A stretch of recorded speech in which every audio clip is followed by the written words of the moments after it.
Kalau saudara suka dengan channel ini, mari like dan share, dan silakan juga subscribe untuk membangun channel ini sehingga channel ini berkembang dan menjadi berkat bagi banyak orang.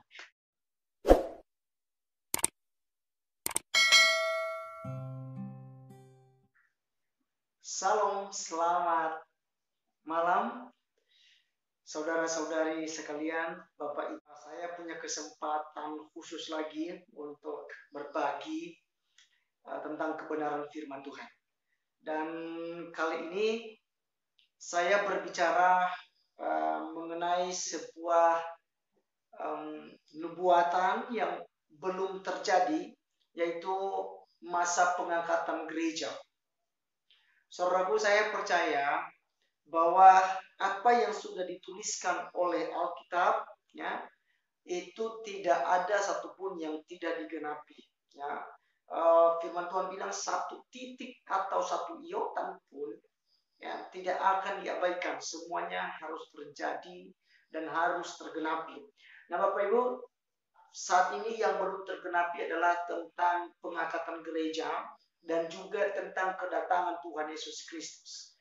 Saudaraku, sebelum kita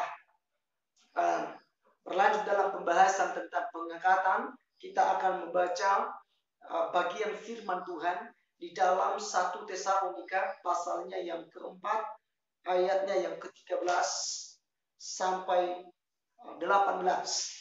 Kita akan baca tentang kedatangan Tuhan. Ayat 13, selanjutnya kami tidak mau, saudara-saudara, bahwa kamu tidak mengetahui tentang mereka yang meninggal, supaya kamu jangan berduka cita seperti orang-orang lain yang tidak mempunyai pengharapan. Karena jikalau kita percaya bahwa Yesus telah mati dan telah bangkit, maka kita percaya juga bahwa mereka yang telah meninggal dalam Yesus akan dikumpulkan Allah bersama-sama dengan Dia. Ini kami katakan kepadamu dengan firman Tuhan. Kita yang hidup, yang masih tinggal sampai kedatangan Tuhan, sekali-kali tidak akan mendahului mereka yang telah meninggal. Sebab pada waktu tanda diberi, yaitu pada waktu pengurung malaikat berseru dan sangkakala Allah berbunyi, maka Tuhan sendiri akan turun dari sorga dan mereka yang mati dalam Kristus akan lebih dahulu bangkit. Sesudah itu kita yang hidup, yang masih tinggal akan diangkat bersama-sama dengan mereka dalam awan menyongsong Tuhan di angkasa. Demikianlah kita akan selama-lamanya bersama-sama dengan Tuhan. Karena itu, hiburkanlah seorang akan yang lain dengan perkataan-perkataan ini. Berbahagialah kita yang membaca, merenungkan, serta melakukan firman Tuhan ini dalam kehidupan sehari-hari.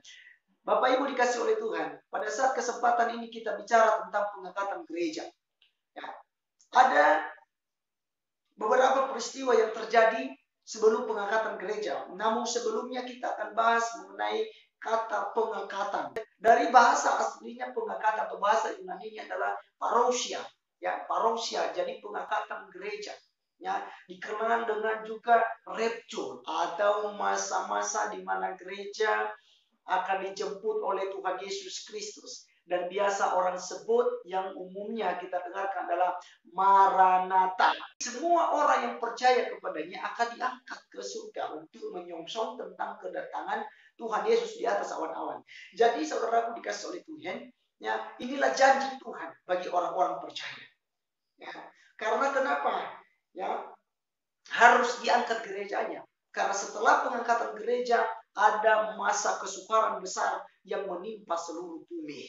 Ya, yaitu masa-masa antikris. Firman Tuhan berkata sebelum masa itu terjadi, gerejanya sudah diangkat ke surga. Ya, puji Tuhan Bapak Ibu sekalian, itulah janji Tuhan kepada saya dan saudara. Mari kita katakan amin. Saudaraku, mari kita belajar ada 3 hal di dalam 1 Tesalonika pasal 4 ayat 13 sampai 18 ini. Yang pertama adalah ada seruan para malaikat. Jadi malaikat Tuhan ya, atau penghulu malaikat, dia akan berseru menyampaikan bahwa ya, Yesus akan segera datang untuk menjemput gerejanya. Itu yang akan terjadi, saudaraku dikasih oleh Tuhan. Ya, jadi ada pemberitahuan terlebih dahulu. Yang kedua, sangkakala Allah berbunyi. Ya, ditiup sangkakala. Ya, diberitahukan kepada seluruh dunia bahwa Yesus akan segera datang. Dan setelah gerejanya sudah siap, maka Yesus datang sampai di atas awan-awan. Saudaraku dikasih oleh Tuhan, dikatakan di sini bahwa mereka yang sudah mati, Nah, mereka yang sudah mati lebih dahulu dibangkitkan. Jadi saudaraku dikasih oleh Tuhan, ketika Yesus datang di atas awan-awan, yang terjadi kebangkitan orang mati. Di mana Allah akan mengembalikan setiap roh orang-orang percaya ke jasad mereka di dalam kuburan masing-masing. Lalu mereka bangkit. Jadi di masa itu kedatangan Tuhan Yesus atau di pengangkatan gereja ini, kuburan-kuburan akan terbongkar. Lalu mereka yang sudah meninggal di dalam Tuhan akan bangkit kembali. Lalu bagaimana dengan kita yang masih hidup? Kita diberikan yang namanya tubuh kemuliaan. Di dalam 1 Korintus pasal 15, bahwa kita akan diubah di dalam sekejap mata. Ya, di sana dikatakan dalam sekejap mata kita akan diubah. Artinya Bapak Ibu sekalian, diberikan kepada kita tubuh kemuliaan seperti tubuh Tuhan Yesus waktu bangkit dari maut atau bangkit dari kematian.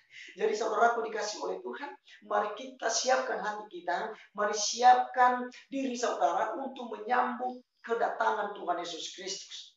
Supaya kita tidak tinggal ke dunia ini dan harus ikut di dalam masa tribulation atau masa kesukaran besar. Yang di video-video berikutnya kita akan bahas mengenai tribulation atau masa kesukaran besar selama 7 tahun.